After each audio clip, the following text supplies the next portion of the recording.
Everyone, welcome to my channel. This is Dimple Tiwari और आज की वीडियो में स्टार्ट करने वाले हैं वो है वैल्यू एडिशन मेथड। हम लोगों ने दो मेथड्स ऑलरेडी कर लिए हैं, एक्सपेंडिचर मेथड और इनकम मेथड। जो लास्ट है वो हमारा है वैल्यू एडिशन। तो स्टार्ट करते हैं इस मेथड को। देखिए, जो वैल्यू एडिशन मेथड है ना, जैसे कि नाम से ही बता रहा है कि आपकी जो भी प्रोडक्शन एक्टिविटीज़ होती हैं उसमें कुछ ना कुछ वैल्यू ऐड की जाती है। अब आपको मैं एक एग्जांपल देती हूँ, उस एग्जांपल के थ्रू आप बहुत अच्छे से इसे रिलेट कर पाएंगे।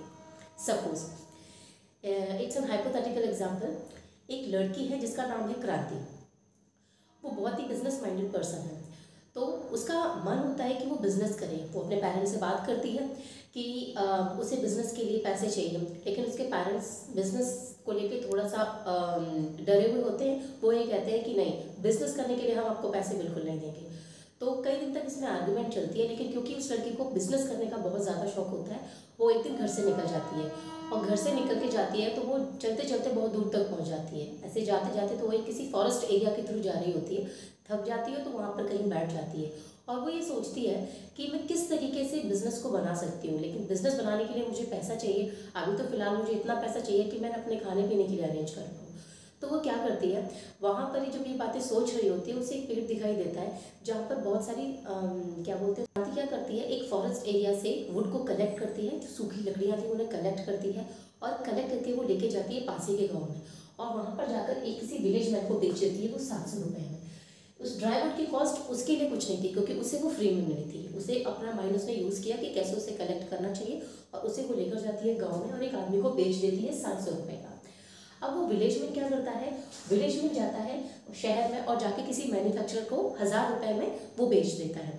अब मैन्युफैक्चरर क्या करेगा, उससे उसने चेयर्स वगैरह क्या बोलते हैं बनाई और किसी रिटेलर को उसने दे दी। ठीक है, रिटेलर को उसने कितने की दी, 1500 रुपये की थी। अब वो रिटेलर क्या करेगा, अल्टीमेटली कंज्यूमर के लिए बनाई है वो चीज़, तो कंज्यूमर को बेच देगा 2200 रुपये में। उन लकड़ियों से जितना भी फर्नीचर बना हो, 4 चेयर बनी हो, एक टेबल बनी हो, कुछ भी बना हो, उसकी हम अभी बात नहीं कर रहे हैं, लेकिन वुड्स की मदद से जो चीज़ें बनी हैं हम उसको ओवरऑल कॉस्ट उसकी दे रहे हैं 1500, और अल्टीमेटली जो कंज्यूमर को बेची है वो कितने की बेची है, 2200 रुपये की। अब यहाँ वैल्यू एडिशन को आप समझिए। ये तो हमारा टोटल क्या हुआ कि उसने ये वाला जो टोटल कंज्यूमर तक पहुँचा है अल्टीमेटली। अब यहाँ पर वैल्यू एडिशन की अगर हम बात करें ना, तो 0 से 700 पर हो गया है ना, तो यहाँ पर उसका खुद का कुछ भी नहीं लगा, यानी इंटरमीडिएट कॉस्ट तो यहाँ पर कुछ हुई ही नहीं है। तो यहाँ पर पूरा 700 हम ऐड कर लेंगे, क्यों, अगर हम 700 में से 0 को माइनस करेंगे तो कितना हो जाएगा, 700 ही आएगा, ऑब्वियस है। अब क्या हुआ, विलेज मैन ने 700 की वो खरीदी थी और मैन्युफैक्चरर को वो 1000 रुपये की दी उसने। तो अब यहाँ पर इस 1000 में ये 700 रुपये भी मिक्स है, तो इस मैन्युफैक्चरर के लिए 700 रुपये तो क्या हो जाएगी, इंटरमीडिएट कॉस्ट हो जाएगी। इसने अपना क्या वैल्यू एडिशन किया है, तो आप क्या करेंगे, 1000 माइनस 700 कर देंगे यहाँ। ठीक है, आप यहाँ करेंगे 1000 माइनस 700, तो आपको 300 मिल जाएगा। उसके बाद में मैन्युफैक्चरर ने क्या किया, रिटेलर को दिया। तो आपने क्या करना है, 1500 में से 1000 माइनस करना है। ठीक है, तो आपको कितना मिल जाएगा, 500 रुपये मिल जाएगा। ठीक है, अब इस रिटेलर ने 2200 रुपये का बेचा, यहाँ पर 1500 का था और 2200 में बेच दिया, तो वैल्यू एडिशन कितने का हुआ है, 700 का हुआ है। तो अगर मैं ये बोलूँ कि क्रांति ने जो काम शुरू किया था उसका जो वैल्यू एडिशन है वो टोटल कितना हुआ है, तो क्या करेंगे, 700 प्लस 300 प्लस 500 प्लस 700, ये कितना होगा, 2200। मतलब जो लास्ट में कंज्यूमर को जितने का बेचा है ना, तो वैल्यू एडिशन उतने का ही होगा यहाँ पर। ठीक है, लेकिन आपको ये वाली वैल्यू अगर आप ऐड करेंगे तो आपका आंसर गलत आ जाएगा। क्यों गलत आ जाएगा, जैसे देखिए 7 प्लस आप 1000 करेंगे 700, 700 प्लस 1000 1700, और आप इसमें ये प्लस कर देंगे तो वैल्यू 2200 से आपकी ज़्यादा आ रही है, आप देख रहे हो। तो यानी कि इसमें इंटरमीडिएट कॉस्ट को आप मिक्स करते चले जा रहे हो बार बार, तो प्रॉब्लम जो इसमें आएगी वो क्या आ जाएगी, कैलकुलेशन में वो डबल काउंटिंग किया जाएगी, तो जिससे जो आपका कैलकुलेशन जो लास्ट में निकलेगी वो गलत निकलेगी। तो हम क्या करते हैं, वैल्यू एडिशन मेथड में आपका वैल्यू को ऐड करते हुए हम चलते हैं कि कितना वैल्यू एडिशन किया है, उसका खुद का कितना इनपुट रहा है। अगर उसने चीज़ 500 की खरीदी है तो उसने खुद कितना वैल्यू ऐड करी है कि उसमें वो आगे उसे पास ऑन कर पाया, या अपना कुछ बेनिफिट जो उसने ऐड किया, अपनी जो वैल्यू उसने ऐड करी है। अब इसमें कुछ और चीज़ें हैं जो बहुत ज़्यादा ध्यान रखने वाली हैं while you are solving the question, तो उसे भी हम एक बार देख लेते हैं क्या क्या जो चीज़ें हैं। वैल्यू एडिशन मेथड निकालने के लिए हमको क्या करना चाहिए, हमको क्या करना, वैल्यू ऑफ आउटपुट में से इंटरमीडिएट कंजम्पशन को माइनस करना होता है। अभी मैंने बात करी ना कि 700 रुपये का उसने वुड जो था वो विलेज मैन को दिया, और उसने 1000 रुपये का दिया मैन्युफैक्चरर को, तो वैल्यू एड कितने की हुई है 1000 की, उस 1000 में 700 भी प्लस है, तो जो वो 700 है वो इंटरमीडिएट कंजम्पशन हो जाएगा। ठीक है, अब यहाँ पर इंटरमीडिएट कंजम्पशन में कुछ चीज़ें देखो, उसके बाद में वैल्यू ऑफ आउटपुट क्या है वो भी बताऊंगी। इंटरमीडिएट कंजम्पशन में अगर आपको किसी क्वेश्चन में इंटरमीडिएट कंजम्पशन दे रखा है, जैसे मैंने आईसी से लिखा हुआ है और इम्पोर्ट भी गिवन है, इंटरमीडिएट कंजम्पशन और इम्पोर्ट भी, तो इंटरमीडिएट कंजम्पशन में आपका इम्पोर्ट ऑलरेडी मिक्स होगा, यानी कि इंटरमीडिएट में आप जो चीज़ें डोमेस्टिकली परचेज कर रहे हो वो भी, और जो आपने फॉरेन से मंगाई है वो भी, यानी जो भी आप एज ए रॉ मटेरियल मंगवा रहे हो या फिर कोई ऐसा गुड जिसे आप फर्दर प्रोडक्शन के लिए यूज़ करने वाले हो, वो सारी चीज़ें आपकी इंटरमीडिएट कंजम्पशन में काउंट हो जाती हैं। तो जब आपका इंटरमीडिएट दिया है दैट मीन्स इसमें इम्पोर्ट ऑलरेडी मिक्सड होगा, तो जब आप क्वेश्चन में ऐड करेंगे तो सिर्फ आप ये 2000 को लेंगे, आप इम्पोर्ट को नहीं लेंगे, क्यों? क्योंकि ये ऑलरेडी मिक्स है, वहाँ पर आपका इंटरमीडिएट कंजम्पशन लिखा होना चाहिए, यहाँ ध्यान से ये चीज़ लिखेंगे। दूसरी चीज़, अगर लिखा हुआ है purchase of raw material from domestic firm, ठीक है, इसे आप ध्यान से देखिए, फ्रॉम डोमेस्टिक फर्म, तो यानी डोमेस्टिक फर्म से वो बोल रहा है जो आपकी इंडियन टेरिटरी के अंदर फर्म्स आती हैं सिर्फ वहाँ से ही परचेज कर रहा है वो रॉ मटेरियल, लेकिन ऐसा तो नहीं होता है, हम फॉरेन से भी रॉ मटेरियल परचेज करते हैं। तो उस कंडीशन में जब आपको इम्पोर्ट दिया होगा, अब आप क्या करेंगे 1800 प्लस यहाँ 200 करेंगे, जो आपका 2000 आ जाएगा।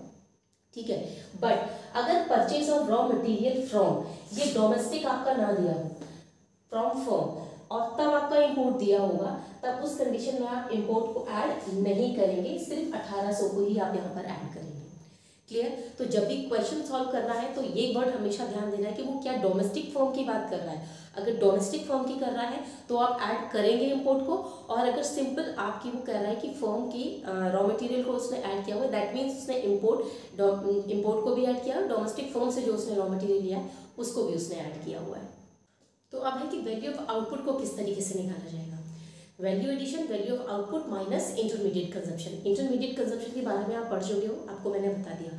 अब वैल्यू ऑफ आउटपुट निकालने के लिए आपको क्या करना है, आपको देखना है कि सेल्स कितनी हुई है, ठीक है, कितनी चीज़ें बेची गई हैं। उसके बाद में ये देखना है कि एक प्रोड्यूसर ने उस प्रोडक्शन में से सेल्फ कंजम्पशन कितना किया है, उसे भी आप उसमें ऐड करेंगे। उसके बाद में चेंज इन स्टॉक, यानी कि कुछ ऐसे गुड्स होंगे जिसे आपने सोचा होगा कि आप उसको सेशन के एंडिंग तक आप उसे बेच देंगे, फाइनेंशियल ईयर तक उसे आप बेच देंगे, बट आप उसे नहीं बेच पाए, तो वो आपका चेंज इन स्टॉक में इंक्लूड हो जाएगा, जिसे हम opening stock minus closing stock से निकाल लेते हैं। चेंज इन स्टॉक का मतलब ही है इन्वेंट्री, ठीक है, जिन चीज़ों को हम बेचने को सोच रहे थे बट फाइनेंशियल ईयर तक बेच नहीं पाए, इसलिए उसको इन्वेंट्री भी बोला जाता है। इसमें आपके रॉ मटेरियल्स भी आ जाते हैं और साथ ही साथ में वो गुड्स भी आ जाते हैं जो है तो फाइनल, लेकिन आपने उन्हें बेच नहीं पाया, इसलिए वो इन्वेंट्री में इंक्लूड किए जाएंगे। तो आपका वैल्यू ऑफ आउटपुट कैसे निकलेगा, sales plus production of self consumption plus change in stock. और एक चीज, अगर क्वेश्चन में कभी कभी आपको सेल्स डायरेक्ट ना दिया हो, सेल्स ना दिया हो, अगर आपको सेल्स निकालनी है, तब आपको क्या करना पड़ेगा, आपको वहां पर ये देखना पड़ेगा कि क्वांटिटी कितनी है, ठीक है, जो बेची गई है, और उसका प्राइस कितना है। तो जब आप क्वांटिटी से मल्टीप्लाई कर देंगे प्राइस को, तो आपका सेल्स निकल के आ जाएगा यहाँ पर। अब एक और चीज, जैसे क्वेश्चन में आपको सेल्स गिवन है, ठीक है, और सेल्स के साथ में आपको सेल्स भी दिया हुआ है प्लस आपको एक्सपोर्ट भी दिया हुआ है, दोनों चीजें आपको क्वेश्चन में गिवन है। तो अगर सेल दिया है, एक्सपोर्ट दिया है, सेल्स की वैल्यू मान लीजिए आपको 1000 रुपये दी हुई है और एक्सपोर्ट की वैल्यू आपको 200 दी हुई है, तो इस सेल में डोमेस्टिक वर्ड यूज नहीं किया ना, दैट मीन्स सेल्स में आप एक्सपोर्ट ऑलरेडी इसमें इंक्लूडेड है, यानी कि जो आप डोमेस्टिकली बेच रहे हो वो भी इसमें इंक्लूड है, और जो आप फॉरेन कंट्रीज में बेच रहे हो, अब्रॉड भेज रहे हो, वो भी इसमें इंक्लूड है। तो उस कंडीशन में हम यहाँ पर एक्सपोर्ट को इंक्लूड नहीं करेंगे, सेल्स में सिर्फ 1000 को हम यहाँ पर लेंगे। दूसरी चीज, अगर आपको सेल्स दे रखा है लेकिन यहाँ पर एक वर्ड लिखा हुआ है डोमेस्टिक, डोमेस्टिक वर्ड अगेन यहाँ पर आया, जिसका क्या मतलब है कि आप जो सेल कर रहे हो वो डोमेस्टिकली कर रहे हो, अब्रॉड में क्या सेल किया है उसकी बात नहीं कही। तो जब हम बाहर बेचते हैं चीज़ें तो उसको हम एक्सपोर्ट नाम दे देते हैं ना। तो अब अगर यहाँ पर आपका दिया हुआ है, मान लो डोमेस्टिक सेल 1200 दी हुई है और ये आपका 200 दिया हुआ है, अब आप दोनों को ही इंक्लूड करेंगे, यानी इस एक्सपोर्ट को भी आप लेंगे, ठीक है। तो इस तरीके से आपको यहाँ पर चीज़ों को ध्यान देना है, क्योंकि अगर आपने यहाँ पर दोनों को काउंट कर दिया तो जो इसमें ऑलरेडी इंक्लूडेड है, तो फिर यहाँ पर प्रॉब्लम आएगी आपको सॉल्व करने में। अब देखिए, ये क्वेश्चन आपको गिवन है फर्म ए और फर्म बी, ठीक है। यहाँ पर आपको वैल्यू एडेड बताना है फर्म ए और फर्म बी का। ये सारी वैल्यूज गिवन है। सेल्स बाय फर्म ए, यानी कि ए ने कितना बेचा है, ठीक है, 100 करोड़ रुपए का इसने सामान बेचा है। Purchase from firm a, purchase from firm b by firm a, यानी कि फर्म ए ने फर्म बी से कितना लिया है, 40 लिया है। तो लिया है क्या हो जाएगा, इंटरमीडिएट कंजप्शन हो जाएगा। एक एक करके हम यहाँ पर वैल्यू पुट करते जाते हैं। यहाँ पर मैंने इसको इस तरीके से डिवाइड किया है 4 कॉलम्स में, जिसमें पहले में मैं फॉर्म्स बताऊंगी, दूसरे में वैल्यू ऑफ आउटपुट, फिर इंटरमीडिएट कंजप्शन और फाइनली हमारा वैल्यू एडेड निकाल आएगा। तो यहाँ पर हम लेते हैं कि फॉर्म ए ने वैल्यू ऑफ आउटपुट क्या होता है बताया था मैंने, sales plus change in stock बताया था, sales plus change in stock. तो यहाँ पर आप सेल्स देखिए कितना है, सेल्स बाय फर्म ए कितना लिया है 100, यहाँ आप 100 लिख दीजिए। उसके बाद आपको यहाँ पर क्या देखना है, सेल्फ कंजप्शन भी बताया था बट वो यहाँ दिया नहीं हुआ है। इसके बाद हम चेंज इन स्टॉक देखेंगे। Change in stock of firm a कितना दिया हुआ है, -5।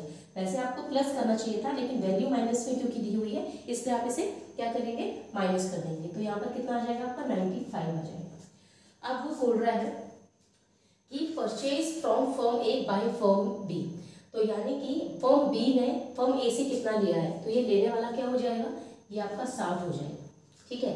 और फर्म ए ने फर्म बी से कितना लिया था, 40 लिया था, जिसे आप यहाँ लिख सकते हो, ठीक है, क्योंकि जब आप ले रहे हो तो वो चीज़ इंटरमीडिएट कंजप्शन में यहाँ पर इंक्लूड करी जाएगी। अब आता है यहाँ पर change in stock of firm B कितना दिया हुआ है। उससे पहले सेल्स आपकी फर्म बी की कितनी दी हुई है, 200 दी हुई है सेल्स। अब इसमें आप प्लस करेंगे क्या, अगेन चेंज इन स्टॉक। तो चेंज इन स्टॉक आपका फर्म बी का कितना, -20 है, तो यहाँ आप ब्रैकेट में -20 कर लेंगे, ठीक है। ये कितना आ जाएगा आपका, ये आ जाएगा 180, ठीक है। अब आपको क्या करना है, वैल्यू एडेड निकालना है। तो वैल्यू आउटपुट आपके पास आ गया, इंटरमीडिएट कंजप्शन आ गया, इन दोनों को माइनस करेंगे तो आपके पास में वैल्यू एडेड आ जाएगा। तो 95 में से अगर आप 40 को माइनस करते हैं तो आपके पास में कितना बचेगा, 55। और जब आप 180 में से 180 माइनस 60 करेंगे तो कितना होगा, 120। तो अगर मैं यहाँ पर ये कहूँ कि वैल्यू एडेड जो है आपका 55 है फर्म ए का और फर्म बी का है 120, इस तरीके से आप क्वेश्चन को फाइंड आउट करेंगे। आपको प्रॉपर टेबल बनानी है और वहाँ पर इंटरमीडिएट को स्पेसिफाई करना है, वैल्यू ऑफ आउटपुट कितना निकला है, दोनों को निकालने के बाद वैल्यू ऑफ आउटपुट में से आप इंटरमीडिएट कंजप्शन को माइनस कर देंगे, आपका वैल्यू एडेड आ जाएगा। देखिए, इस क्वेश्चन को सॉल्व करने से पहले कुछ इंपॉर्टेंट है जो मैं आपको बताना चाहती हूँ। जैसे मैंने आपको बताया था कि जब एक्सपेंडिचर मेथड के कंपोनेंट्स को आप ऐड करते हो तो आप gross domestic product at market price पर पहुँचते हो। उसी तरीके से मैंने इनकम मेथड में भी बताया था कि जब इनकम मेथड के कंपोनेंट को ऐड किया जाएगा तब हम एनटीपी एट एफसी पर पहुँचते हैं, यानी net domestic product at factor cost. लेकिन वहीं पर वैल्यू एडिशन मेथड में जब इसके सारे कंपोनेंट्स को ऐड किया जाएगा तो यहाँ पर भी हम जीडीपी एट मार्केट प्राइस पर ही पहुँचेंगे, ठीक है। क्यों, क्योंकि आपने जितना भी वैल्यू ऐड आप करते जा रहे हो, वैल्यू एडिशन ये इसलिए होता है क्योंकि आप जो सेल्स करते हो, मार्केट में आप बेचते हो चीज़ें, तो वो किस में जाती है, वो प्राइस में जाती है, यानी उसमें आपका इनडायरेक्ट टैक्सेस ऑलरेडी इंक्लूड होता है, इसलिए मार्केट प्राइस पर जाएगा। ग्रॉस क्यों होता है, क्योंकि इसमें जब आप ओवरऑल कैलकुलेट करते हो वैल्यू तो उसमें डेप्रिसिएशन की वैल्यू भी ऑलरेडी ऐड होती है। अब यहाँ पर तो आप जब इसे वैल्यू एडिशन मैथड को करोगे तो आप जीडीपी एट मार्केट प्राइस पर पहुंच रहे होते हैं। अब यहाँ पर आपको क्वेश्चन सॉल्व करना है। दोबारा से क्या करना है, आपको जो वैल्यू फाइंड करने के लिए दी हुई है उसे आप लेफ्ट हैंड साइड लिखिए, एनडीपी एट एफसी। अब इसमें हम ऐड करने के बाद पहुंचेंगे कहाँ पर, जीडीपी एट मार्केट प्राइस। अब आपको जीडीपी कैसे करना है, इसकी कंपोनेंट्स को बताया था, इसमें क्या क्या ऐड करते हैं, ठीक है, वो करते हैं। उसके बाद में हमें करना क्या होगा, ग्रॉस से हम नेट पर जाएंगे तो हमको माइनस डेप्रिसिएशन करना होगा, और मार्केट प्राइस से फैक्टर कॉस्ट पर जाएंगे तब हमको एनआईटी करना होगा। एनआईटी मतलब क्या होता है, आईटी माइनस सब्सिडी, यानी इनडायरेक्ट टैक्स माइनस सब्सिडी। अब पहले हम जीडीपी फाइंड करेंगे कि कैसे आती है। जीडीपी के लिए हमें क्या चाहिए, सबसे पहले हमें चाहिए यहाँ पर वैल्यू ऑफ आउटपुट, जो कैसे निकलेगा, sales plus change in stock. तो सेल्स आपका कितना दिया हुआ है यहाँ पर 100, ठीक है। चेंज इन स्टॉक कितना गिवन है, ये आपका रहा क्लोजिंग स्टॉक और ये रहा आपका ओपनिंग स्टॉक, यानी 10 माइनस 20, इसे आप ऐसे लिख लीजिए 10 माइनस 20, ठीक है। अब इसके बाद में आपको क्या चाहिए, इंटरमीडिएट कंजप्शन चाहिए, जो कितना दिया हुआ है 30, इसे तो आपने माइनस करना ही है, ठीक है।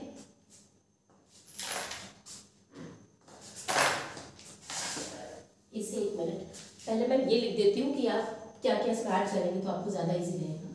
Sales plus change in stock minus intermediate consumption, उसके बाद में माइनस डेप्रिसिएशन माइनस NIT। अब आप करेंगे इसमें पुट तो आपको ज़्यादा आसानी रहेगी। अब देखिए सेल्स हमारा कितना है 100, चेंज इन स्टॉक कितना था हमारा क्लोजिंग माइनस ओपनिंग तो 10 माइनस 20, इंटरमीडिएट कंजप्शन कितना दिया हुआ है 30, डेप्रिसिएशन यानी कंजप्शन ऑफ फिक्स्ड कैपिटल कितना दिया हुआ है माइनस 15, NIT कितना गिवन है इनडायरेक्ट टैक्स माइनस सब्सिडी करेंगे यानी 5 माइनस 1, चाहिए तो इसे आप यहाँ पर लिख लो 5 माइनस 1। ठीक है, अब आप इसे सॉल्व कर सकते हैं। यहाँ पर आ जाएगा 100, इन दोनों को माइनस करेंगे तो वैल्यू माइनस -10 की आ जाएगी, -30 -15 एंड -4। अब आप इसे ऐड करिए 40 50 55 59, यानी 100 में से 59 माइनस करेंगे आप तो आपका 41 आ जाएगा। तो पहले आपको ये पता होना चाहिए वैल्यू एडिशन मेथड को ऐड कर, जब हम जितने कंपोनेंट्स ऐड करते हैं तो हम जीडीपी एट मार्केट प्राइस पर पहुंचते हैं। जीडीपी कैसे निकलेगी sales plus change in stock minus intermediate consumption. अब आपको पहुंचना है एनडीपी एट एफसी पर, तो आपने ग्रॉस से डोमेस्टिक पर जाने के लिए डेप्रिसिएशन को माइनस किया है और मार्केट प्राइस से फैक्टर कॉस्ट पर जाने के लिए आपने एनआईटी को माइनस किया है, जिससे हमारा 41 करोड़ यहाँ पर आंसर आ गया। Is the third question. इसमें क्या कैलकुलेट करना है वैल्यू ऑफ आउटपुट और GV8MP यानी gross value added eight market price, जिसको जीडीपी एट मार्केट प्राइस भी बोला जाता है। इसमें हमने क्या करना है, पहले आपको ये पता है बहुत इजी क्वेश्चन नहीं है। वैल्यू ऑफ आउटपुट निकालने के लिए आपको क्या करते हैं, ये बताया था कि वैल्यू ऑफ आउटपुट जब हम निकालते हैं तो हम क्या करते हैं sales plus change in stock SCK। Okay, तो सेल्स हमारा कितना गिवन है यहाँ पर 10,000, ठीक है, और चेंज इन स्टॉक हमारा कितना गिवन है, हम करेंगे क्लोजिंग माइनस ओपनिंग, तो इसे हम करेंगे तो -200 आ जाएगा आपका, है ना। तो इसे हमने -200 करना है, तो हमारा कितना आ गया 9,800 करोड़। ठीक है, ये हमारा क्या आ जाएगा सेल वैल्यू ऑफ आउटपुट आ जाएगा। अब हमको क्या निकालना है यहाँ पर जीडीपी एट मार्केट प्राइस। तो सिंपल है, जब सेल्स आ गया है आपका यानी वैल्यू ऑफ आउटपुट में से आप इंटरमीडिएट कंजप्शन को जब आप निकालेंगे तो आप GV8 मार्केट प्राइस पर पहुंच जाएंगे। तो वैल्यू ऑफ आउटपुट जब आपका दिया है इतना, तो आप इंटरमीडिएट कंजप्शन इसमें से देख लीजिए क्या दिया हुआ है, परचेज ऑफ रॉ मटेरियल मिला है यहाँ पर 200, ठीक है, तो आपका कितना आ जाएगा 9,600। ये आपका क्या हो जाएगा gross value added eight market price.